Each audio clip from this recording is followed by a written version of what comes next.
আপনারা কি জানেন যে নামাজের মধ্যে দোয়া করলে এই দোয়াগুলো আল্লাহ তাআলা কখনো ফিরিয়ে দেয় না?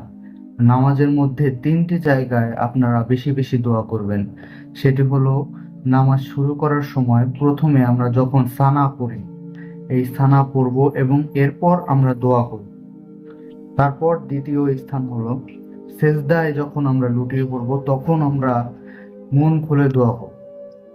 তো অবশ্য আরবি ভাষা দিয়ে, আরবি ভাষার মাধ্যমে আমাদের দোয়া করতে হবে, বাংলায় বলা যাবে না।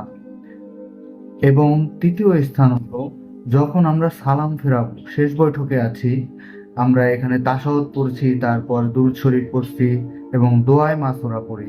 এই দোয়ায়ে মাসুরাও আমাদের জন্য একটি দোয়া।